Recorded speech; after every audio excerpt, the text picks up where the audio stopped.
Hey everybody, welcome to the Daily Objective, and today is a very special Election Tuesday. Actually, the first of many until we reach that fateful day in November when we can finally move on from this topic.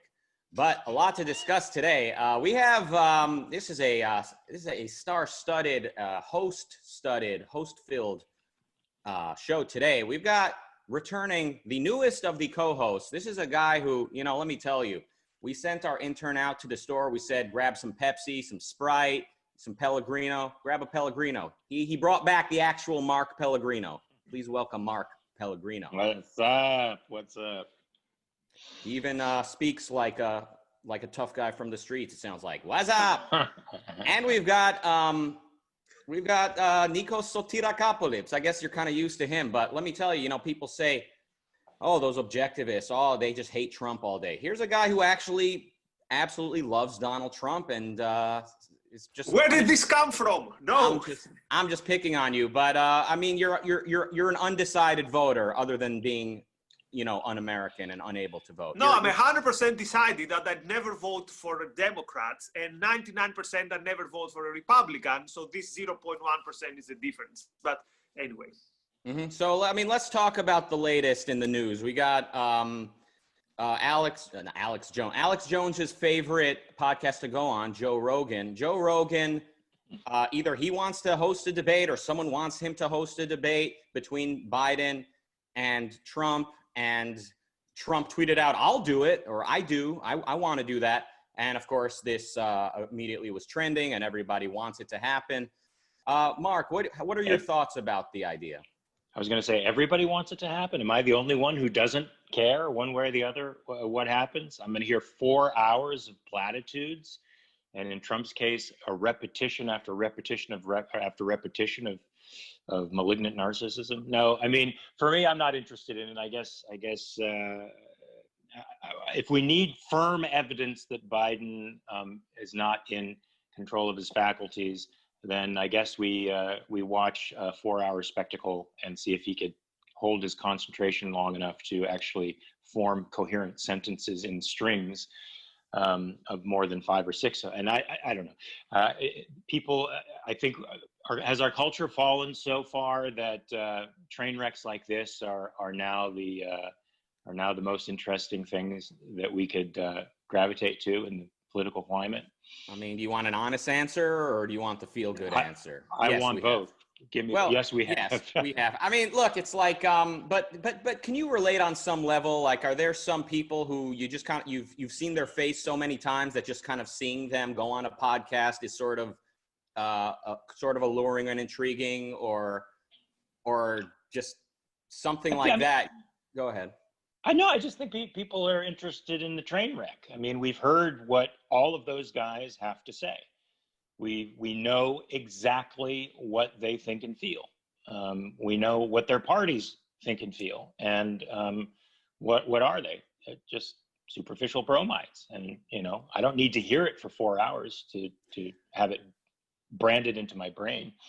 True, but I think the reason this is culturally significant is because Joe Rogan sort of represents the kind of internet era of media, the way that like just a guy with a microphone, can just sit there, have a long form 4-hour conversation, no hard breaks, no nothing, no censorship, and can get $100 million to go over to Spotify and be hosting a presidential debate. I mean, it's sort of like it's like this is where things have taken us to the point where we can now have the presidential candidates in a debate that they cannot be prepared for. They cannot have their election campaign managers sort of prep them and give them little sound bites as easily as they could in a normal debate. So this would be sort of new and it would be kind of a mark of the time. It's probably not going to happen this election, but I wonder if it's sort of an indication of what the future represents. Yeah, I mean, I think it's great that these guys like Joe Rogan can come up and unseat the establishment media. I think if anything, the crisis over the last few months has shown us that where the establishment reporters will conceal conceal the news or hide the news or decide what's relevant in order to tip the scales in their ideological direction. You got these street reporters and Joe Blows going out there and photographing stuff and reporting on their own on YouTube what's really going on the ground, and that opens up a vast array of choices for us. I definitely think it's a cool form of democratization. So in that respect, yeah, it would be making history. So maybe you've just convinced me, Rucka. The thing to do to tune in for at least 10 minutes is because we're seeing history in the making. The media establishment is being kicked to the side where they belong, and citizen reporters are going out there and finding the truth for themselves. That's pretty awesome. So, all right, you've convinced me. I'll tune in for 10 minutes. 10 minutes. I mean, other than being awesome, it is sort of concerning, though. I mean, I was telling Nikos the other day to watch the movie Idiocracy. Are you familiar? It's a cult classic, maybe even more than a cult at this point. And Joe Rogan he was an MMA announcer or something like that. He was he hosted the Man Show after Jimmy Kimmel left, and started this podcast where he interviews all types of quirky people. He sort of has always had Alex Jones on when much of society treated Alex Jones like a pariah. And for him now to be in a place where the president is even acknowledging him, again, shows how much the world has changed. But I think it can definitely be a sign of the idiocracy coming about, to the point where we can actually have a presidential debate where just two idiots are the candidates, just two floating morons who could not name a principle, neither of which has probably even heard of the Constitution, let alone read it. And for the moderator of the debate to be this drug addicted lunatic who's taken way too many punches to the head and consumed way too many hallucinogens, who sort of prides himself in not knowing what principles are, who just is supposed to be like this average Joe, ironically, since that's his name. Objection, Your Honor. Go ahead. So I'll be the defense here of Joe Rogan. First of all, is there any doubt that this will be on the top 5, if not the #1 event in the history of TV or in the history of elections? If not this, then what? Name me one thing that we're going to watch on live TV, maybe our generation. And I don't mean a tragedy like 9/11. I mean something else that was going to be so big. That's the #1 thing. B, I think it says a lot that so many people would not watch the actual debate, but would watch the Joe Rogan one. And this is because they know that he's probably one of the very few people in the media today that he would not be one-sided, or he would not ask soundbite questions. For example, I can't wait for Joe Rogan to ask Trump, why are you not in favor of drug legalization? Why are you not in favor? And actually also ask Biden, ask him, so Mr. Biden, you say that you care about black people, and yet the thing that puts them in harm's way is the victimless crime laws. What are you going to do about that? So I can't wait for this to happen. Obviously, it's not going to happen. And without revealing any sympathies for one side to the other, there's no chance that Biden and his team would go for that. Not a chance in a trillion. And not of the usual thing, which is a tasteless joke, or maybe there's some element of truth that he wouldn't be able to stay cognitively or physically alert for 4 hours, but because it would expose him for being someone without much things there. I mean, not that Trump is, but Trump can hold discussion. I'm not even sure if Biden would be. By the way, I would take even Biden and Kamala Harris versus Trump himself, or Trump with Pence. That would be even more fun. So it's good. It would be huge. A, B, it shows how delegitimized the media are, that we are waiting for Joe Rogan to do this. And yes, we've had a whole episode criticizing or praising Rogan, but I think he, for what he does, he's one of the best. Yes, he hasn't got principles in the way that philosophical principles, but he would ask the questions that other people would not ask. Look, no question that the internet has kind of given the average Joe a chance to just kind of shoot from the hip and just give his unfiltered opinion. And we've seen, you know, the establishment media have to compete with, you know, anyone in their bedroom with a webcam ever since YouTube and the internet became what it became. But we've also seen that this happened at a time when our culture is in the dumbest period conceivable and maybe possible. I mean, nobody knows what a principle is. No one has a philosophy. We are living in a sort of post-philosophical era. And Joe Rogan can, yeah, he can ask Joe Biden, why don't you legalize drugs? And that might get people talking about it. But at the end of the day, nobody without a philosophy has the courage to actually legalize drugs with like a plan of how to deal with, you know, with everything that kind of comes with that. It's just, you know, I would caution against this. I would remind you that, you know, the left has a terrible philosophy, but any philosophy is better than no philosophy. When people have no philosophy, we're in trouble. And that's how I see Trump. That's how I see kind of Rogan. He doesn't stand for anything other than how he feels at the moment.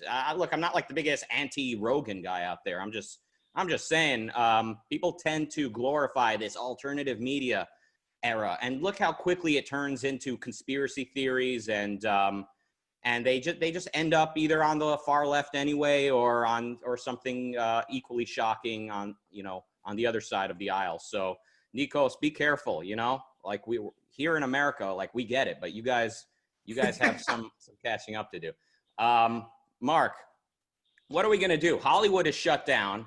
Are you thinking of starting some kind of internet politics and philosophy, like a web series or something like that? Yeah, I'm actually got a couple of things in the works right now, in discussions with ARI, and doing some independent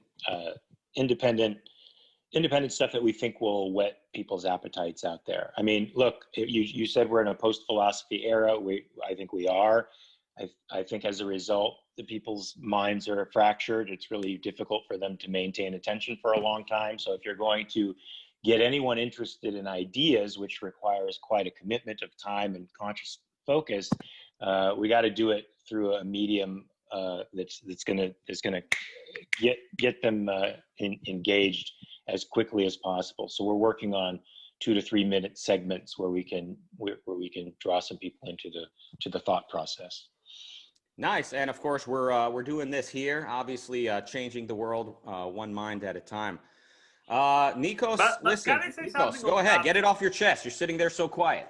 Yeah, I'll get it off my chest. So imagine if we were, let's say, where the mainstream culture is today without the quote outsiders, not only like Rogan, but like ARI, or like all the podcasts or the things that we do here, or even people that, again, we don't really 100% like. So imagine, for example, when the morale of the population would be in the lockdowns in the UK if it weren't for Hitchens, who is a conservative whom we don't like, but he was one of the pioneers to talk against this. So sometimes I watch old basketball games and stuff, and if you hear even the commentary, some of the bromides that are being told, you realize that the general stage of the philosophy in the 90s or in the early 2000s were not much better. So here's in a way the contradiction. The mainstream culture is as bad as it gets. But at the same time, the cells of resistance here and there would be unimaginable. Like, I remember a time where you had to go to the center of Athens to find small newspapers by small parties, or of the extra parliamentary left or the extra parliamentary right. Now, I'm not saying that this is necessarily a good thing, that we're bombarded by mostly BS, but there is the possibility of resistance, which was not really there back in the 90s. Back then, you had to have a lot of money, and you had to have a lot of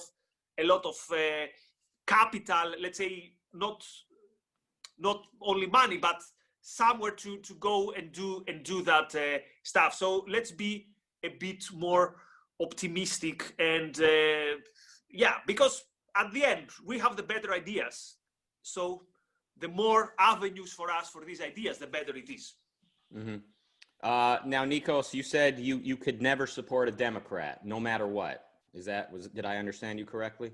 Yeah, within context. Like if it was a Democrat against the reincarnation of Genghis Khan plus alien invasion plus a meteor falling to the earth, yeah, okay, I would. But because the thing is, for me, it's more about a sense of life. So if you see the last main political events, Brexit, the 2016 elections, or our reaction to the pandemic, it's almost, and I think this is probably the first time in history, that how you deal with these events has also got to do with your overall character.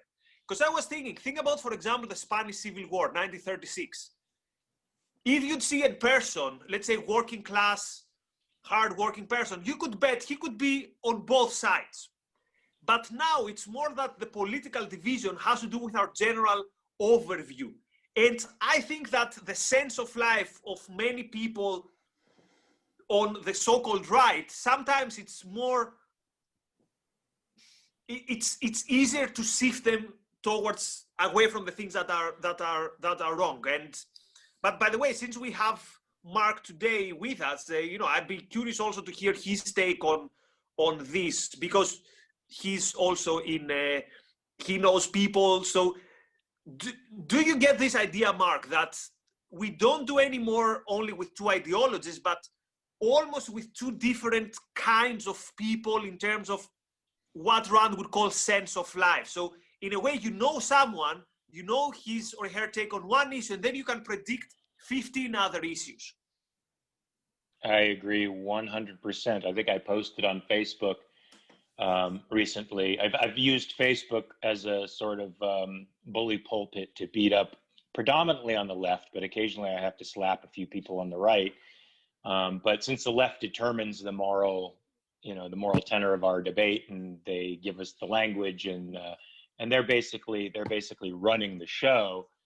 They're the ones I slap. And I recently posted, basically something like, at the bottom of socialism is a deep, deep hatred and distrust of humanity. So, socialists like to think of themselves as moral and caring people, but when you really get down to the core of what they think, you really think people are determined by all kinds of forces outside of themselves, have very little, if any, free will, and need to be commanded by an elite group of philosophical kings who can guide us towards the right, because if we're left to our own devices, we're just going to be savages. So that's really, that sounds like a cliche, but that's really what's in their hearts about people. And what's really in the heart of an individualist is, I have free will. I can be good or bad. And I need to be free in order to be good. So, the individualist defines himself by virtue, and the collectivist defines himself by vices. And I do think that the current landscape is very much about, who are you internally? What are your basic feelings about? What is your sense of life? What's your basic feeling about existence and humanity?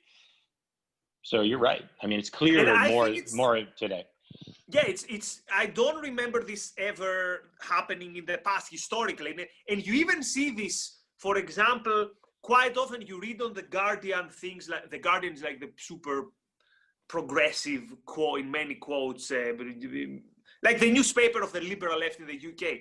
And the other day there was there quite often you see articles such as, people who go to the gym are more inclined to be on the right and not super clever. And then on a conservative newspaper, you'd see the same research saying the left wings are soy boys and they don't lift. So it starts, even on the mainstream, it starts that this almost archetype of personality is now the division between right and left. But what's Rucka's take on that? Because I'd be, he's more of the voice of whenever I get too excited about the left is really bad, he tends to remind me that the right is not much better. Look, so. it's just like if you reject religion, but if you don't have another philosophy to replace it, you're headed nowhere positive. And whether it's a person or whether it's all of civilization, rejecting religion without a rational philosophy to replace it brought us the 20th century bloodbath, in my understanding. And the same is true with any person. An individual rejects religion but has nothing to replace it with, ends up nihilistic, skeptical, often circling back to religion or headed nowhere positive. Look, listen, guys, I get it. The left is crazy. The left is bananas. We get it. I don't think anyone out there with half a brain cell is sticking up for the left or any of that. I'm just saying Democrats need to win sometimes. And right now, the Democrats worked very hard to make the face of their party the most moderate guy they can find. And, you know, let the Democrats win, I think. Like, let them have a president that everyone hates, you know? Let the Republicans do some soul searching. The Republicans need to. That will never happen. And not that they won't win, but that they'll have a president that everyone hates. They dictate the narrative. So in the sense, the Democrats have won. They've won because the realm of ideas and ethics is theirs. And partly what's so disturbing about Republicans is that they've backed a pragmatist who has no real principles. Well, they do have principles. And because those principles are dominant, we can say that they've won. And I don't know, maybe you can correct me on this. It seems like every Democrat president in history, regardless of how upsettingly awful his administration has been, somehow ends up being lionized by history, by the people who make our history in the end. So you get a pathological buffoon like Lyndon Baines Johnson, who would expose his genitals in meetings to people, was a racist, an overt racist who used the N-word as a matter of course. He is now the father of the great society and being lionized by the left. He's being set up for sainthood. Franklin Delano Roosevelt, pathological liar on almost every level, lied about his life, his past, his physical acumen, his strengths. He lied to friends. He betrayed people. He destroyed our country. In so many ways. He is considered probably the greatest president of all times. Jimmy Carter who's probably one of the worst presidents we've ever had in history, is being lionized as a great man of compassion who puts his Christian money where his mouth is. And so his personal reputation is overshadowing his political reputation. I can't think of a single Democratic president who isn't in some way brought into the cult of personality by the left. So I don't think it'll ever happen as long as the left is writing the history textbooks. That's true. I agree with all of that. I'm saying maybe for this election, since it's the Democrat candidate is about as moderate as they could find and recognizable. I mean, this is the guy that Obama chose as his running mate to kind of make himself less radical, I think. He was like the establishment running mate that Obama chose. And it's just like, I just think Republicans need to do some soul searching. I thought at first you were saying that will never happen. Republicans need to do some thinking. They need to lose and start thinking about, well, do we want to keep going with this route or this populism, or do we want to really start thinking about, you know, the party of Abe Lincoln? I'm just saying, if there's any hope, I think Trump needs to lose this time. So I'm going out there. I'm making myself vulnerable to all the attacks by all the internet commenters, by everyone that thinks a Democrat may never win. Nikos, I know you disagree. You think a Democrat must always lose. Mark, I know you have a career to protect, so I guess cough if you support Trump. I don't support Trump. Okay, I'm joking. But I don't support Trump. But I think your idea of Biden as a moderate is contextual. When Obama was elected, it still seemed that socialism was a bad word, and Bernie Sanders was doing something really risque by coming out as a socialist. But now it's not such a bad word anymore. A large proportion of millennials support it morally. And the moderation is now with respect to a platform that has moved extremely far left. So if you consider the Green New Deal some form of moderation, or full complete government centralized healthcare as some form of moderation, I don't know what to tell you. I don't think that's moderate. He is the face of moderation, but it's more like Scandinavia being the face of socialism, even though they moved on from it and they're no longer socialist. Biden may be the face of moderation, but he's moved on because the party's pushed him left. And I really think that I agree with everything you're saying. I'm just saying, when we're in a context where Republicans are now basically pro-Scandinavia, where Republicans don't care much about the founding principles of the country, then Republicans need to they need to be sent to their room. They have some. But I think you're right. But I think that the way that's going to happen is constitutional conservatives and libertarians with a brain start splintering off and forming their own thing, or they gather around the American Capitalist Party. They find some, and even liberals on the left who are not really into the state running their lives, who still believe in the concept of individual liberty, maybe gravitate to these constitutional conservatives. Look, we're finding lots of people who are formerly on the left, Brett Weissman, folks like him, who are so disillusioned by the violence that's happening and the closed-mindedness that theory is foisting on the world, and the debate aversion, that they're finding actual they're finding more open and active minds on the right. So they're probably appealing to people like us and moving in our direction. Dave Rubin is a perfect example of somebody on the left who's a liberal, who's moving out of the Looney Tunes land and coming into the land of the living with the rest of us. I think if you were to follow up on what Brett Weinstein is saying these days, him and people like Sam Harris feel that Rubin has gotten way too pro-Trump, that he's joined the circus. So like, it's not just that this whole intellectual dark web thing was sort of like a short-lived meme. I think now it's basically you're pro-Trump. A lot of them are like pro-Trump, and the guys like Weinstein, they're sort of now struggling to find a new way.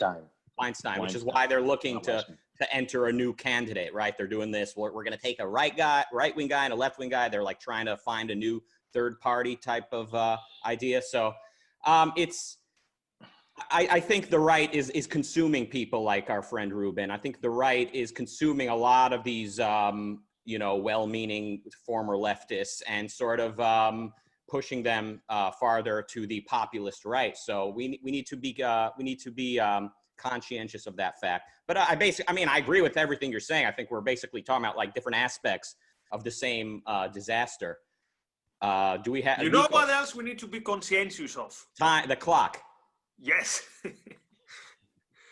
Well, no, that's a hint that you do the outro. Oh, well, Joe Rogan goes for 4.5 hours, but over here we keep our 20-minute show just under 30 minutes every time. And I'd like to thank you all for joining us today. Remember to register to vote if you even want to anymore, if you even have any idea who to vote for. Thank you, Nikos, as always, for giving us your opinion of our country's politics. It's always great to get your opinion on this. And Mark Pellegrino, thank you for joining us as well. And thank me as well, guys. I really worked very hard over here.